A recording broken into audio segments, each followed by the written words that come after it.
through music and singing. We have the opportunity of establishing a setting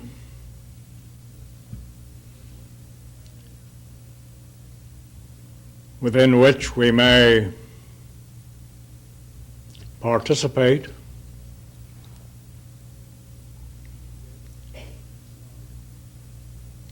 in the creative expression of love.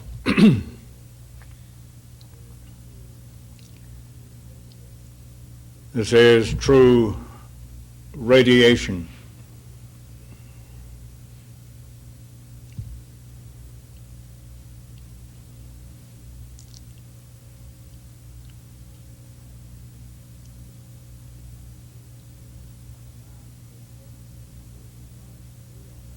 For man to exist as he was designed to be on earth,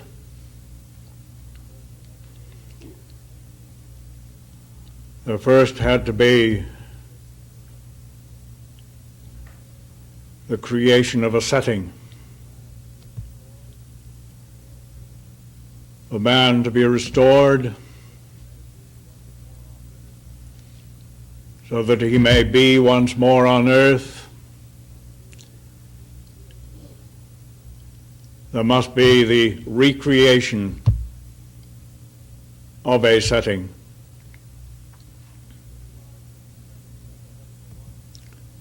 We could describe this setting as a heavenly one.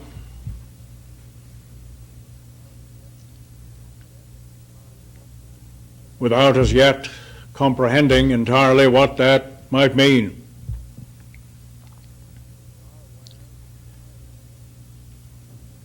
We are aware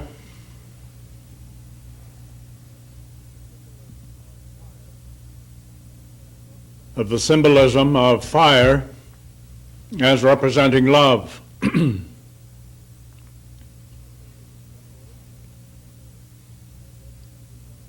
Symbols and what is represented by them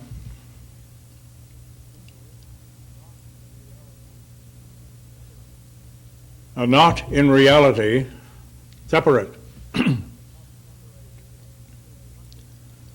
They have become separated in human consciousness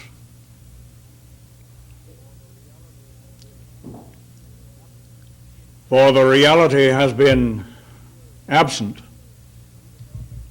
from human experience, leaving only the symbol.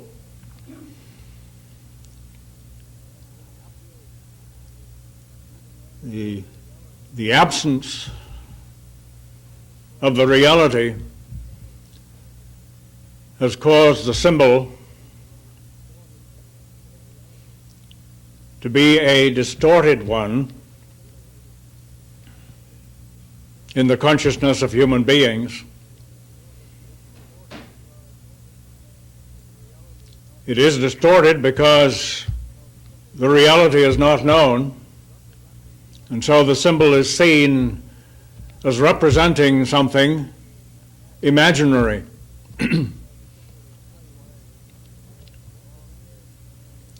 By the way, there's nothing wrong with true imagination.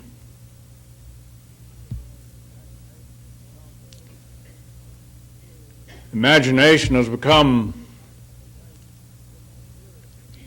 such a very fanciful thing in human experience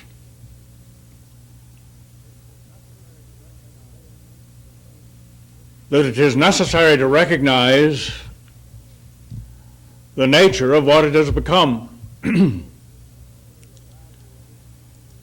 is no particular value in continuing to generate fanciful imagination. But the faculty of imagination is useful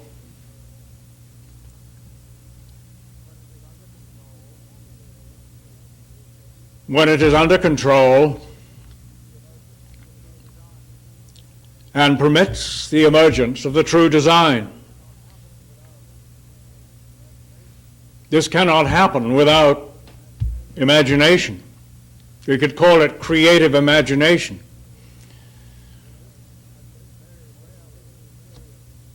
But this has been very rarely experienced by anyone.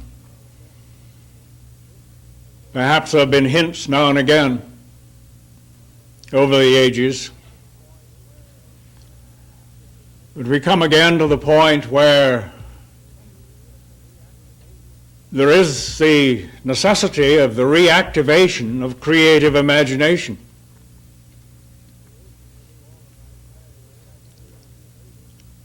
First of all, as I say, there has to be a receding and a relinquishing of the fanciful brand with which human beings are familiar. An aspect of this has been described as daydreaming. It's night dreaming as well.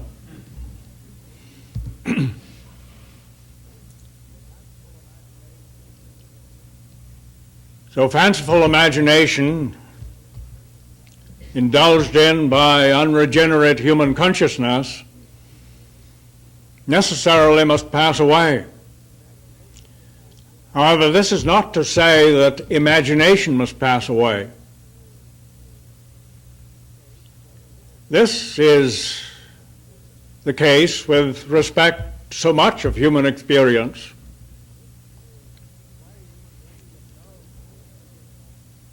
The way human beings have known all the various factors of human experience must pass away. But the factors of human experience, distorted in human experience, should not pass away. There is a basic reality present. The Word is present, and the Word shall not pass away. Heaven and earth may pass away, the forms which have been fancifully imagined into existence must pass away. And the preoccupation with fanciful imagination must pass away. But imagination shall not pass away, because it is part of the expression of the Word.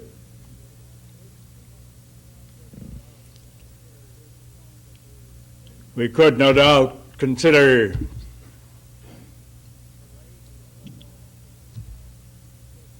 a range of such elements which in their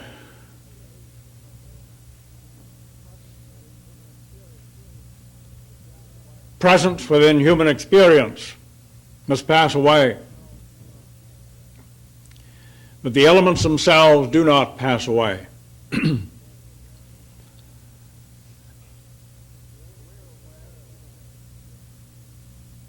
So we're aware of many symbols, but have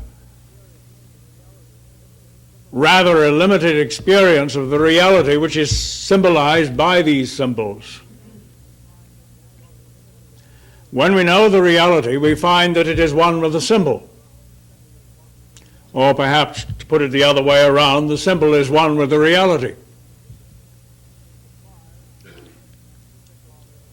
If we speak of fire, we think of it as a symbol of love. But if we know love, we find that fire is one with love. Clearly enough, human experience of fire has not revealed the reality of love. Fire very often is a destructive thing. in human experience. The fire of passion in human hearts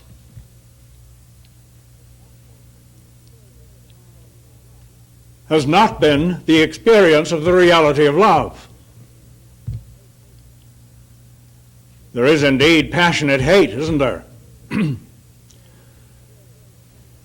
There is the passionate experience of many emotions, which all reveal, in varying degrees, the absence of love. The passionate experience of love itself has been conspicuous by its absence. The only way by which love could be experienced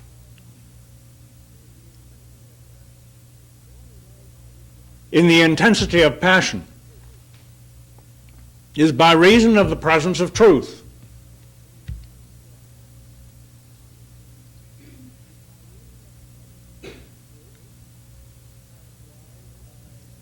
Truth is characterized by design and control.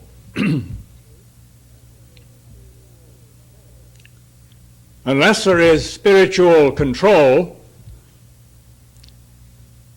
in one's own living, so that the expression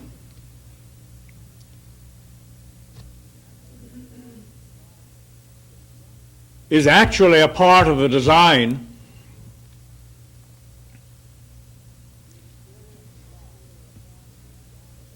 the experience of love, of the fire, will prove to be destructive.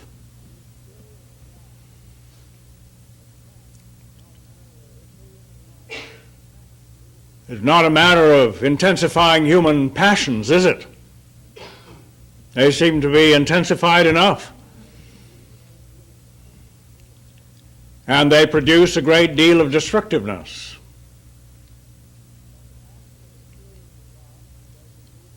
But the passionate experience of love is needful if the creative radiation is to occur within the range of human experience. This all relates to human beings. Things are all right, factually, in the universal sense.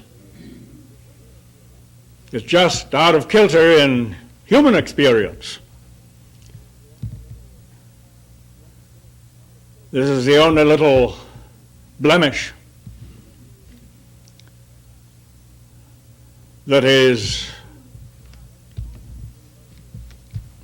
present perhaps in the whole universal state.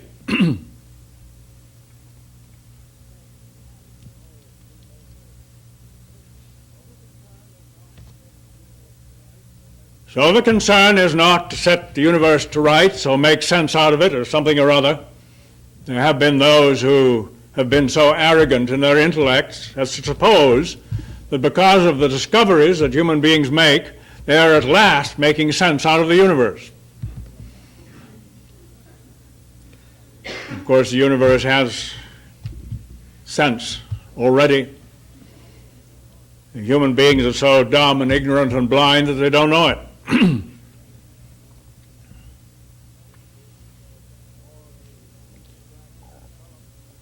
And the more the human intellect is developed in this state of separation, the less it knows.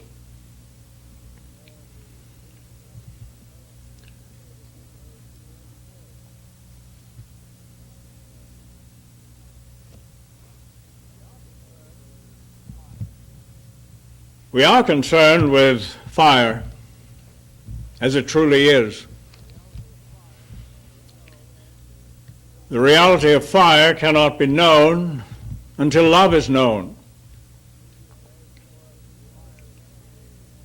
In these days, of course, fire tends to be correlated with nuclear fission. This is a fire which seems to be external to man, and dangerous to his continued existence.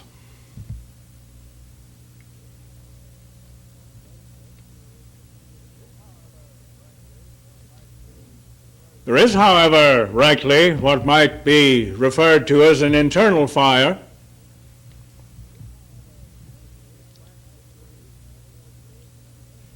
which, when released under control in the true design, is creative.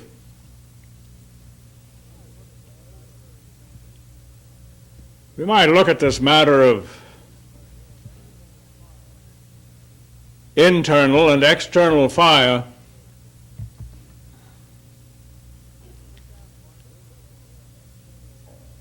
from the standpoint of the truth of the matter.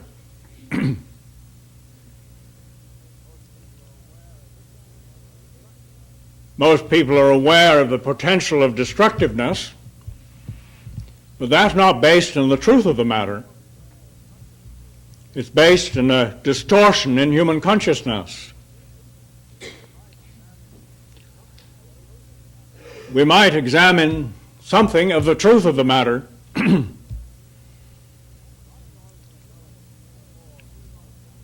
not in order to develop more concepts, but that we may associate ourselves in experience with what is actually happening. We have already been seeking to do this. We have some understanding of what is actually happening, but obviously there's far more that we do not know.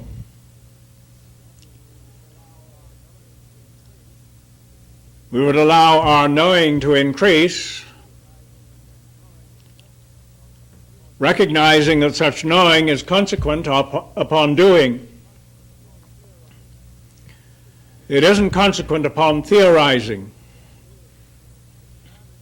Nevertheless, we can examine certain things which may seem to be theoretical at the moment in order to open the door for experience.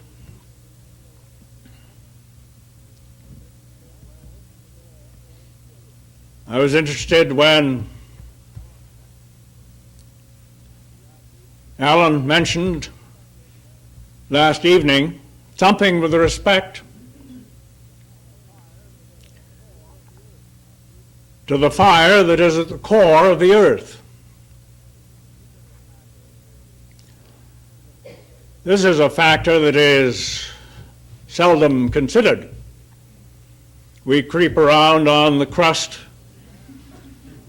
with very little awareness of subterranean fire. Occasionally we become aware of it because the volcano erupts and fire puts in an appearance on the surface. Here is an indication of the fact that there is something pretty hot at the core.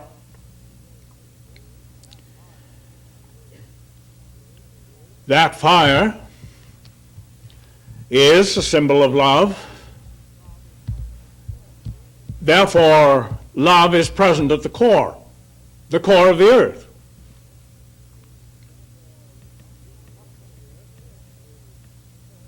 The crust of the earth seems to be pretty crusty, and in a general sense, the core has been hidden away. Maybe there's something symbolic too. Human beings on the surface of the earth have had very little awareness of the truth of love.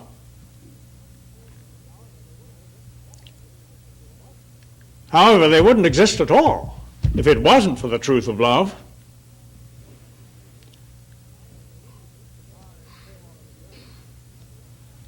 The fiery core of the earth may be recognized as symbolizing an aspect of love. We could speak of it as the negative aspect of love.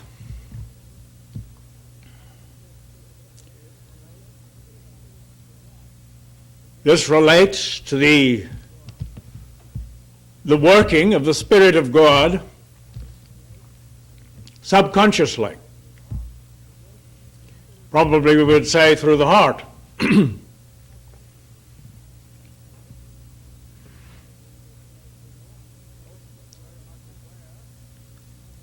Most of us are very much aware of another body of fire in the person of the Son, S-U-N.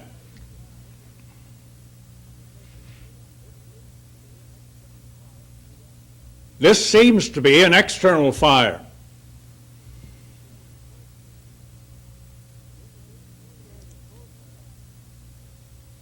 The creative process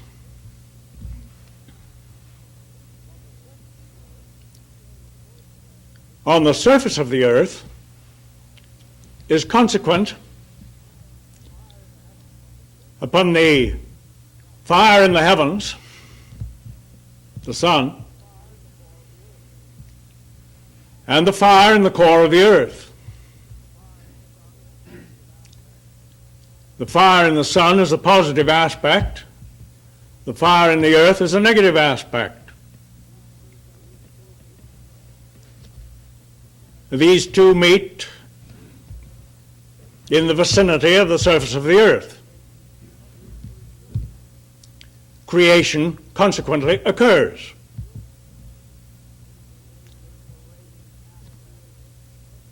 There is a radiant aspect proceeding from the core of the earth, which correlates with the radiant aspect being received from the sun.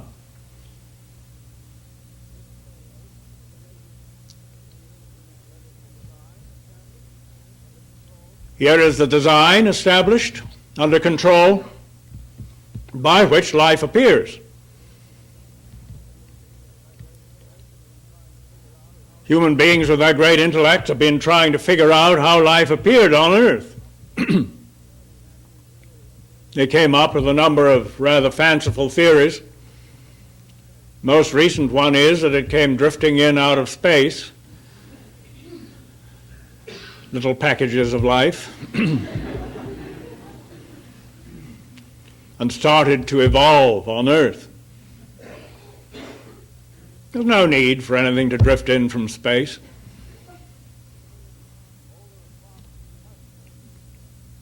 All the requirement is present for the creative process to proceed, and it obviously has done. While there may be more to it than what I'm now bringing out, the basic elements of the positive and negative aspects of love, represented by the sun of our solar system and the core of the earth, the fire at the core of the earth. It is the interaction between these two that allowed for the birth of life in form on the surface of the earth. Human beings refer to the earth as Mother Earth sometimes, but I think they usually look upon the mother aspect as simply relating to nature on the surface of the earth. But nature on the surface of the earth is part of that which was produced as a setting for man.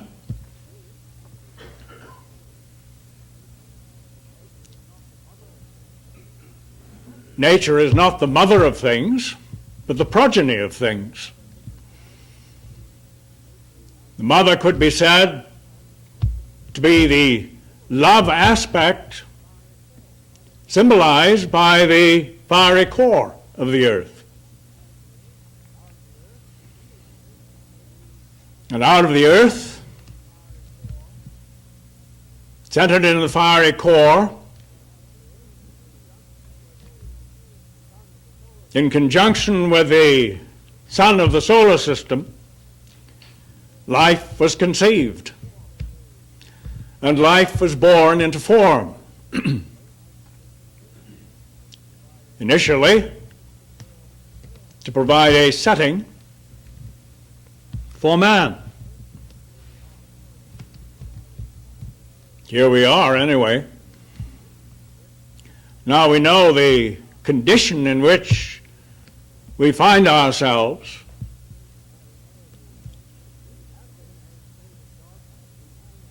Has been a state of darkness where none of these things have been known. Because they have not been known, and still are not adequately known, even by us, there seemed to be the necessity for speculation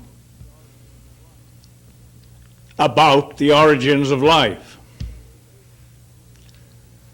The idea is that if you proceed far enough into space, you're going to discover all the factors that will provide knowledge about the origins of life. But all the factors that are needful are present in our own backyard, are present exactly where we are.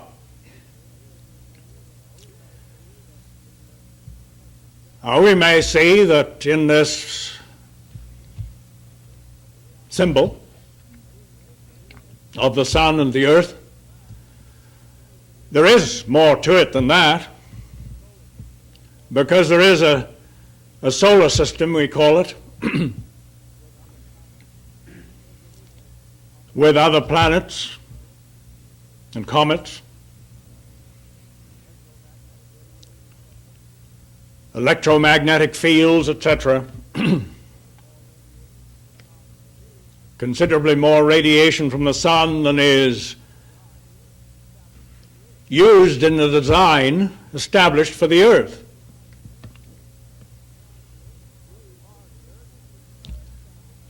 Now, insofar as the earth is concerned, the fire is at the core of the earth, internal, in other words. But it seems as though the sun is an external fire. But if we take the whole body of the solar system, we find that the sun is also an internal fire. It's in the midst of the solar system.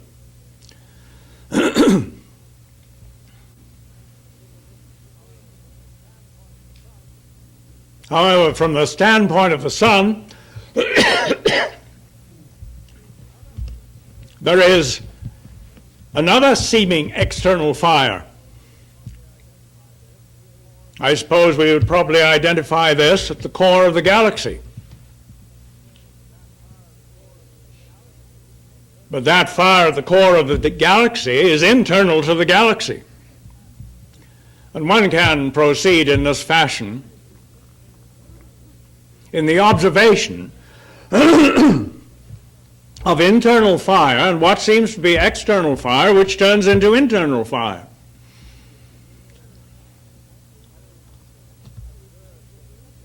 Having observed this symbol, we may also see it with respect to ourselves. Individually speaking, we have a certain awareness of the core fire that is present.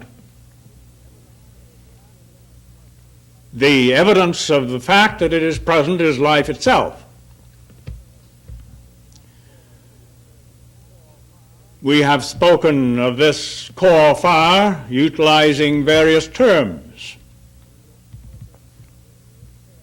The angel, the word, the tone. There is something present we've been inclined to describe as internal. It isn't internal in the sense of being smaller than our physical forms. There are those who have, in considering the internal nature of the source, been inclined to feel that it shrank. It is merely internal in the sense of being of a different vibratory nature.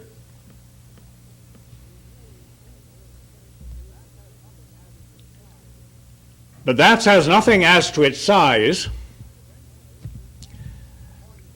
And eventually, the point is reached beyond the field of what human beings think of as dimension. So we're not considering size particularly, but recognizing that there is an internal source, individually speaking, which not in the sense of dimension, but in the sense of quality and creative capacity, much larger than what appears externally. But the fire is there internally, in the individual sense. We are individually assuming greater responsibility because of this.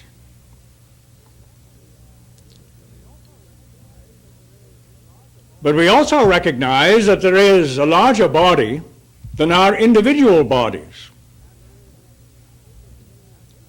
And there is an internal fire to this larger body which is seen from the individual standpoint as being external.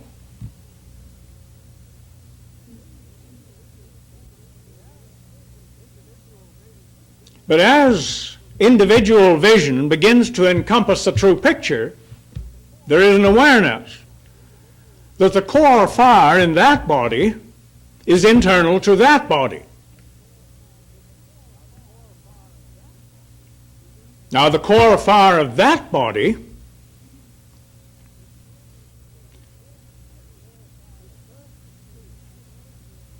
is first seen by those who are beyond that body as being external. Awakening to the fact of their own core fire, there comes a realization that what seemed to be external before is really internal. Internal to the larger body still.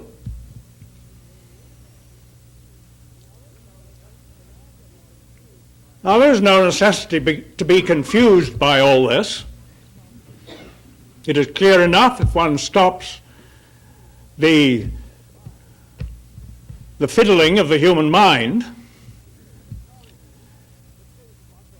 and acknowledges the truth of one's own experience.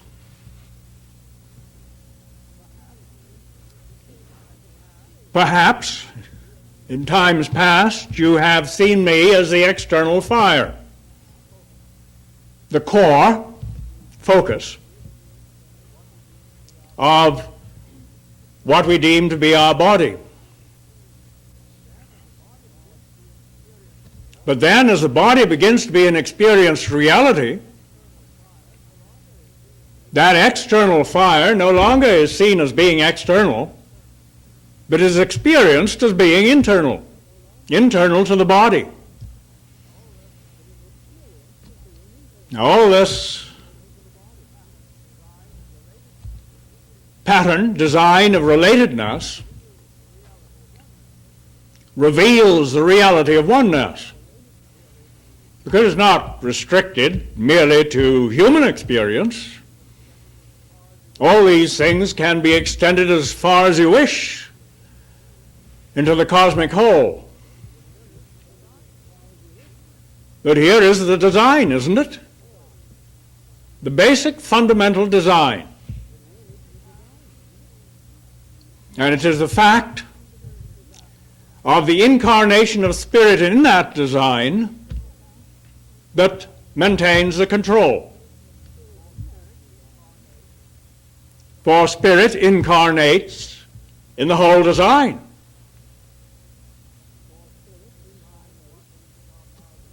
In the design of what we think of now as the cosmos. And where does the cosmos end? The little human mind is inclined to try to get an edge to it.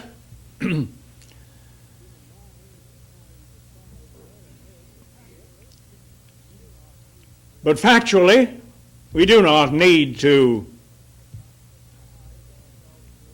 exercise ourselves in this way, because we have plenty to do right where we are. And wandering around in what are supposed to be vast spaces is certainly of very little value when we need to tie our shoelaces. So we operate where we are. Where we are is a larger place than perhaps we originally thought it was in the state of self-centeredness. We are aware of a body. Now, this body has tended to be seen simply in terms of flesh. Well, there are some emissaries around on the mailing list. And somehow or other, an association has developed between them, and so there appears to be a body of flesh, composed of the individual flesh bodies of those who compose it.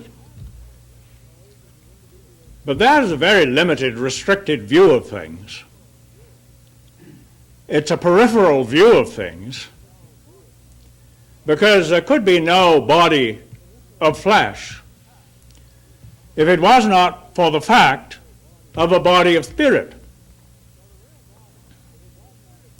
So the real body is a spiritual body, not a flesh body.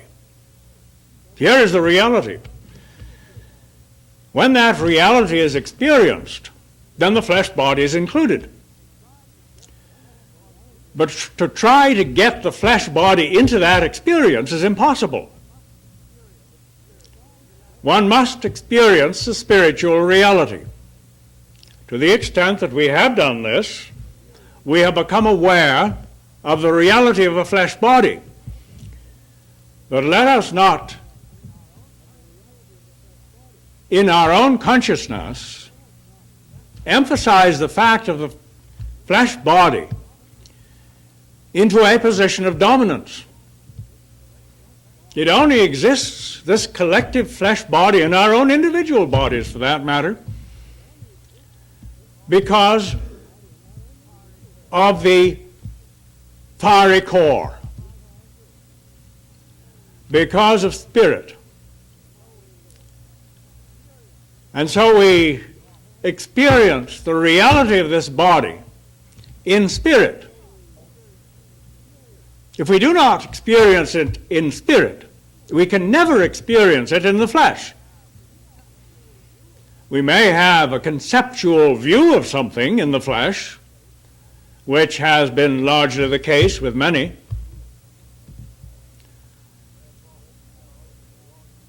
They have thought of themselves as belonging to EDL, being members of it or something of the sort, which is not a true picture at all. Our unified experience is in spirit. We have known this conceptually, in theory, and somewhat in fact.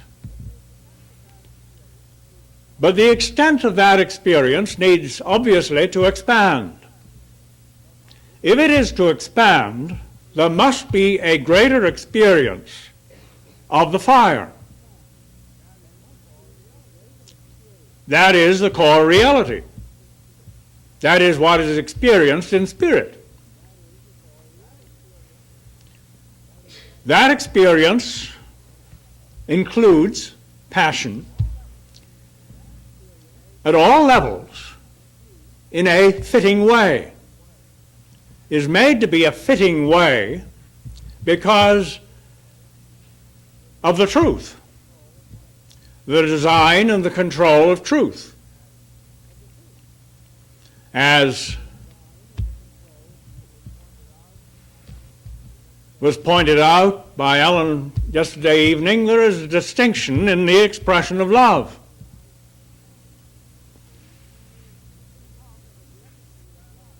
With some, it has tended to be rather an undifferentiated thing heretofore. One should naturally have a passionate love, and that may be true, but you don't display it all over the place. You don't rush up to people in the street and start hugging them. And in our own more internal relationships in spirit, there is a fitting behavior. It has at times been a little bit brash in emissary experience. Too much display, perhaps, in settings where it shouldn't have been. Just because we do not proclaim our love from the housetops on all occasions doesn't mean that we've stopped loving. It means that we have accepted the control and the design of truth. And having done that, then passion can intensify. And there can be an intenser expression of love at all the various levels, but it will be fitting to those various levels. It will be something that we have perhaps not experienced heretofore, and certainly others have not experienced it heretofore, but it needs to come into the picture in a controlled manner so that the passion of love may be proclaimed. It's proclaimed in living. It's not proclaimed because we stand on a soapbox and talk about it. It's proclaimed because it is made manifest in our living. But it is only made manifest in our living as we are a part of the spiritual body, which is the core of the flesh body. So our experience is dominantly of that core state. As it increasingly becomes the dominant experience, here is the experience of fire, under control, operating according to the design, which creates all things new. Now this fire is a blend. It's not just positive, and it's not just negative. It's a balance of the positive and the negative. The positive fire is required, but the negative fire is also required, rising up through the heart, through the subconscious levels. The positive fire, in a way, we can't get at any more than we can get at the sun. The negative fire we can get at because, not that we need to bore into the core of the earth, but because that core of the earth is radiating in a way that is closest to us. It's closer to us, obviously, than the sun, which in distance is supposedly, what? Long way, anyhow. Whereas the core of the earth is not so far. So we have the enfoldment, one might say, the potential of setting for our experience on the surface of the earth. In this sense, I suppose, we are still in the arms of our mother.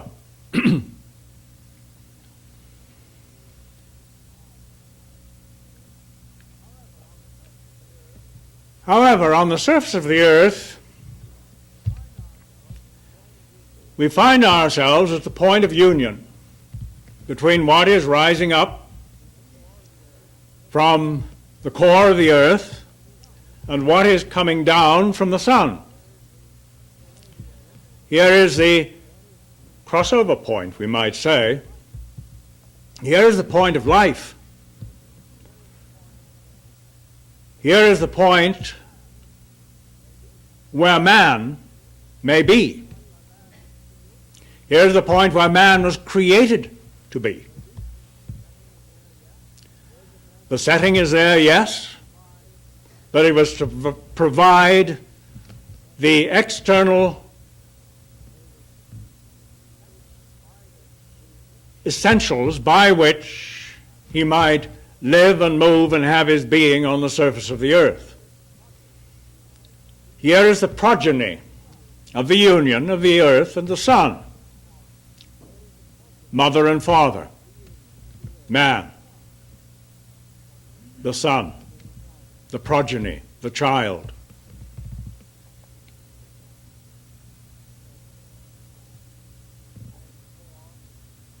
The same core that is symbolized by the fiery core of the earth and by the fiery core of the sun, that core of the solar system, is present also in man. Here is the heavenly heredity, we might say.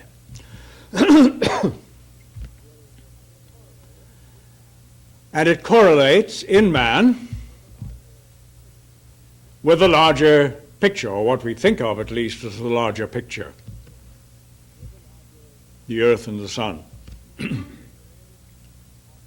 Because there is what rises up of the fire through the subconscious mind and heart to purify the heart. As we begin to associate ourselves with things the way they are, then this process can occur. We have found it to be occurring because, in some small measure at least, we have been associating ourselves with the way things are. And part of the way things are is that this core fire properly rises up in radiation through the subconscious mind and heart to the surface of our being, where it meets the radiation that comes from above. Human beings have had some awareness of the reality of a radiation coming from above, which has been given form symbolically in their consciousness by the utilization of terms such as God.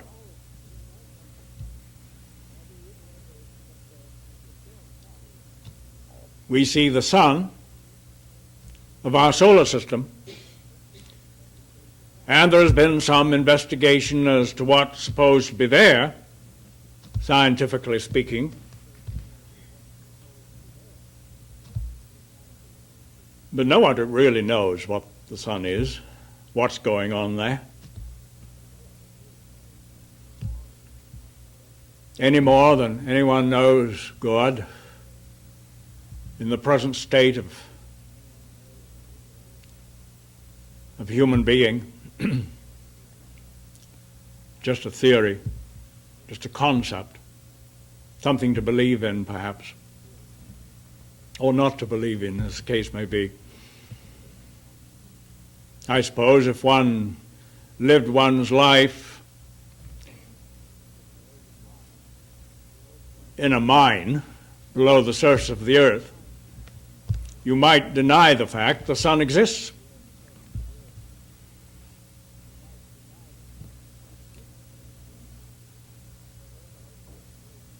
So there are those who don't believe in the sun, and there are those who do believe in the sun. Depends on your positioning, I suppose. If you get out on the surface, then you may believe in the sun.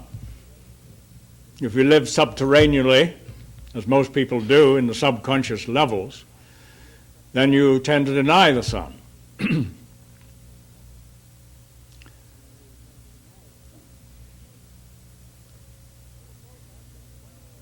So the process is well portrayed. The truth is well portrayed. It's always been there.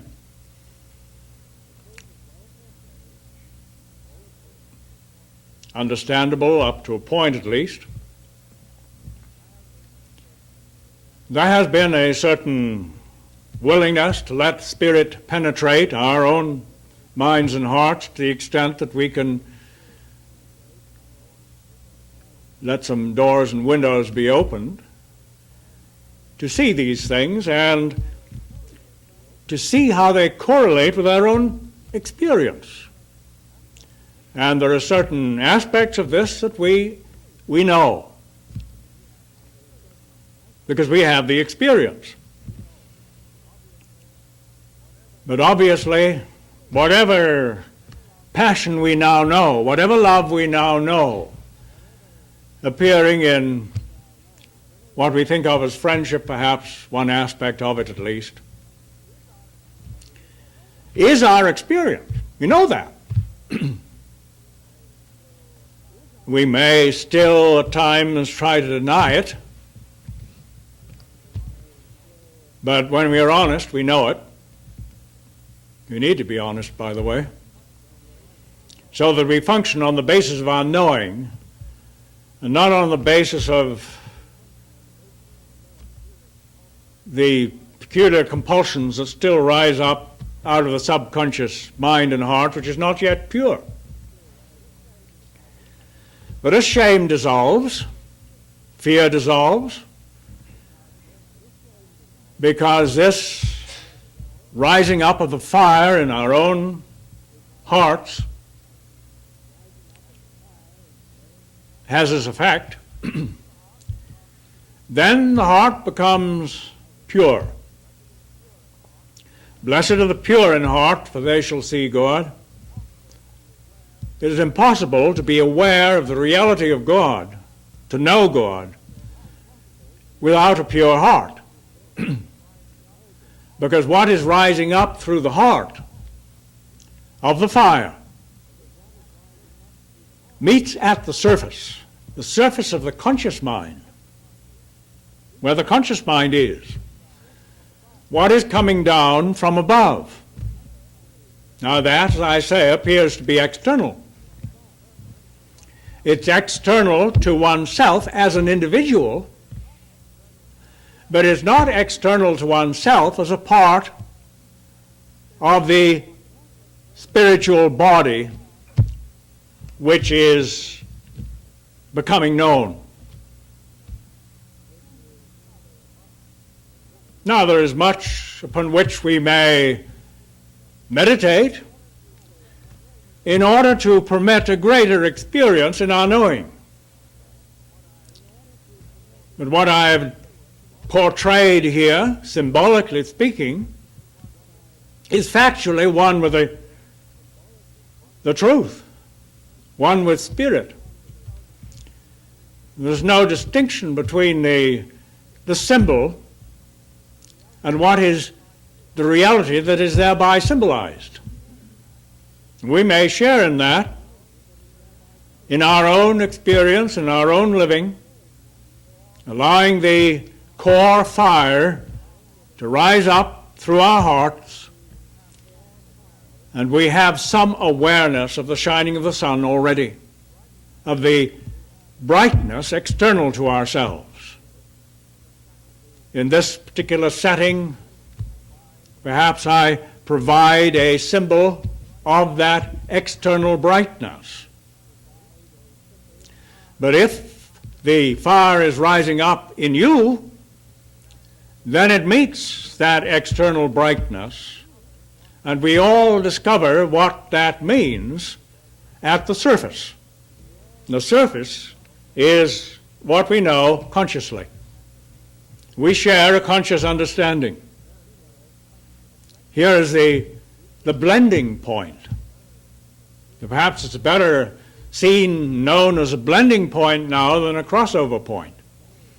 It's the blending point of what is coming down from God out of heaven and what is rising up in ourselves of His fire of love in our hearts. And so we rejoice to have had the opportunity of participating in this conscious clarification at the surface, to the extent that we have been participating in the actual process. If there has been a rising up of the fire in the heart, the radiation from above has always been there. But if there is a rising up of the radiation through the heart, the intensified fire there, then behold, there is light. Light, consciously speaking. And we may say, oh, I see. We may also add to that, I don't see it all, but I see something. I see something emerging. The light is shining. I see something emerging that I didn't comprehend before. Only in experience, moving together, do we reach the point of comprehension, of knowing what it is. But let us acknowledge the truth of what occurs so that we are associated with it. And we're not standing on one side sucking our teeth, of doubtful mind. But we place ourselves in the fire quite willingly, knowing, of course, that the fire burns what doesn't belong. And if we have been unwisely loving some of the things that are going to be burned, then we're going to get burned. But if we begin to feel a little hot and bothered, something a bit fiery around, well, we are keenly aware of the necessity of letting go of what it is that needs to go. Let it burn. Even if you don't know what it is, let it burn. The fire will take care of it. And we move with absolute assurance into the blended union of conscious experience at the surface, rejoicing to play our part by which the fulfillment may come to mankind as a whole. All to the glory of God, whom we may begin to see and to know because our hearts become pure. The fact, of course, has been that there has been a separation between the symbol and the reality. The symbol of the fire which man rightly portrays and the reality of that fire. But we, I'm sure, are so grateful and delighted in the portrayal of how this process of unification works, as shown in you, in your very words this morning. And this, to me, is not separate from me. I understand. I know that fire because I love the truth. Because I love the truth, there is a welling up from the very core of myself to find expression on earth. And this is how it must be through all of us if there is to be the beauty of the light revealed on earth. The fire of love rising up through the heart is love for the truth. Let us let that fire burn freely.